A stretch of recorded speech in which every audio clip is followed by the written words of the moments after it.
नदी किनारे एक छोटा सा गांव था और दूसरे किनारे मछुआरों की बस्ती। सभी मछुआरे मछली मार के उस किनारे जाके बेचते थे।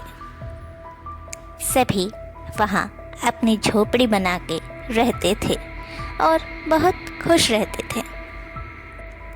उनमें से एक मछुआरा राजू था, जिसकी पत्नी चंदा कभी उसकी कमाई से खुश नहीं होती थी।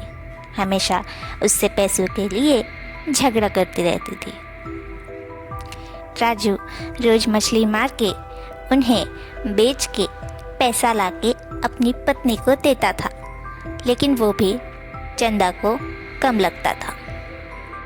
चंदा को अपने पति राजू पर भरोसा ही नहीं था। वो किसी भी बात में अपने मन की करती थी, राजू की बात बिल्कुल नहीं सुनती।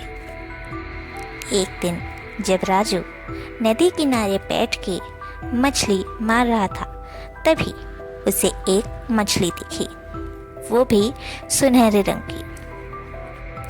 राजू ने उसे पकड़ने की कोशिश की, तभी मछली बोली, मुझे मारकर तुम्हें कुछ नहीं मिलेगा।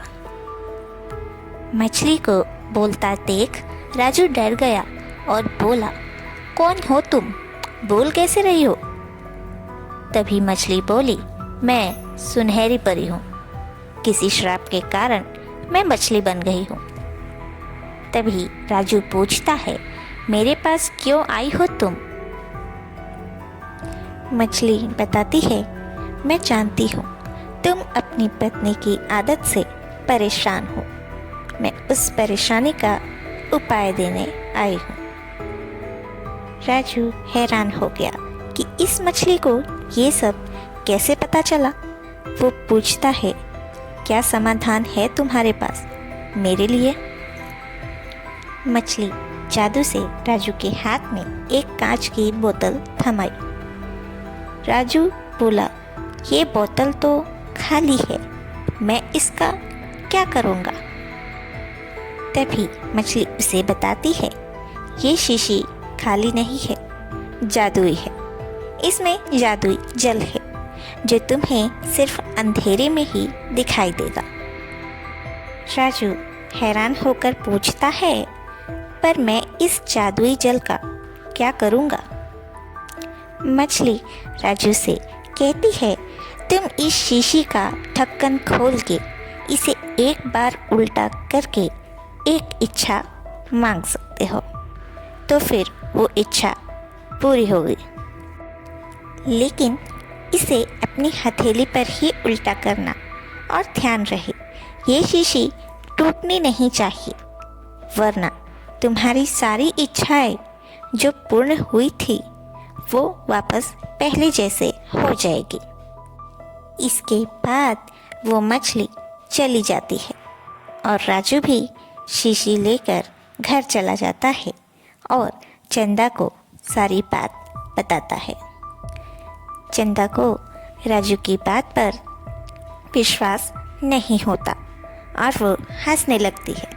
चंदा राजू का मजाक उड़ाने लगती है। फिर राजू उसे अपनी बात का विश्वास कराने के लिए रात को कमरे में ले जाता है और शीशी खोल के एक बार उल्टा करके चंदा के लिए एक अंगूठी मांगता है। तभी चंदा के हाथ में अंगूठी आ जाती है। ये देख दोनों हैरान हो जाते हैं और फिर शीशी से अनाज मांगते हैं। उन्हें वो भी मिल जाता है। फिर दोनों खुश होकर सो जाते हैं और ऐसे ही हर रात कुछ ना कुछ ज़रूरत का सामान शीशी से मांगते हैं और उन्हें मिलता भी है। अब चंदा राजू को बोलती है कि इस शीशी से ढेर सारा पैसा मांगो, जिससे हम अपना अच्छा घर बना सके। राजू शीशी से पैसे मांगता है और दोनों काफ़ी अच्छा घर बना लेते हैं। बाकी मछुआरे ये देखकर हैरान थे कि उनके जितना कमा के राजू इतना अच्छा घर कैसे बना सकता है। पर चंदा और राजू इस बारे में किसी को नहीं बताते। राजू चंदा को समझाता है कि अब थोड़ा शीशी का इस्तेमाल कम करते हैं। ऐसे ही सभी को हम पर शक हो रहा है, कहीं उन्हें सब पता न चल जाए। लेकिन चंदा कहाँ किसी की सुनती है, वो तो अपने मन की ही करती थी। उसने राजू से हामी भर दी, लेकिन वो चोरी चोरी शीशी से कुछ मांगना चाहती थी। कुछ दिन ऐसे ही चला, फिर चंदा से रहा न गया। उसने राजू से जिद की कि उसे सोने का हार दिलाए।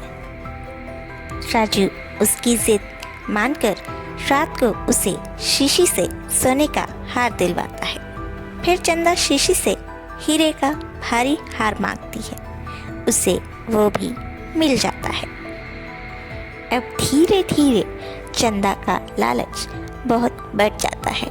वो रोज कोई ना कोई इच्छा शीशी से मांगती थी और वो पूरी होती थी। ऐसे ही चलता रहा।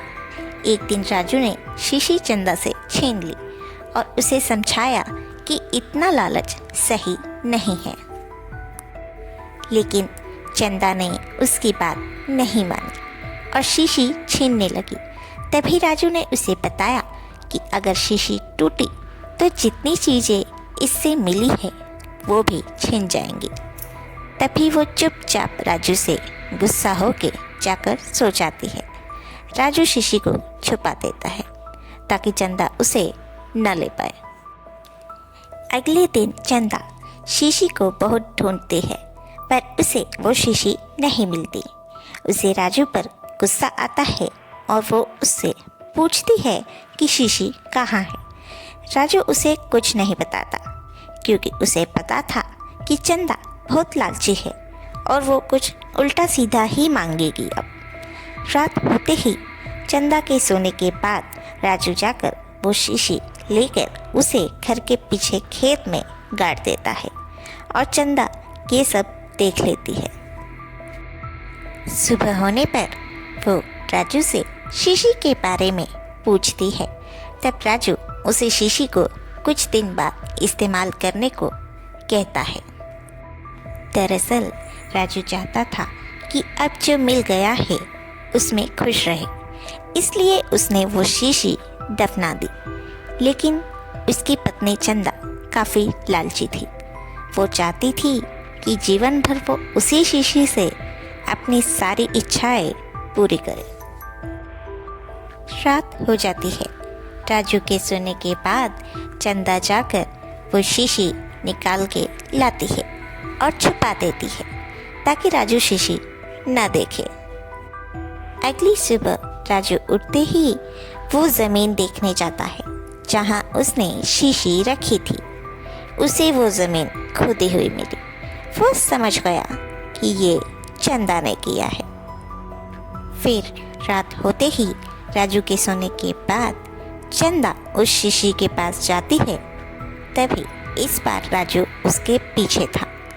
वो तुरंत जाता है और चंदा के हाथ से शीशी ले लेता है। तभी चंदा ज़बरदस्ती राजू से शीशी छीनने लगती है। तभी गलती से दोनों के ही हाथों से वो शीशी नीचे गिर जाती है और टूट जाती है। अब दोनों ही एक दूसरे को देखने लगते हैं।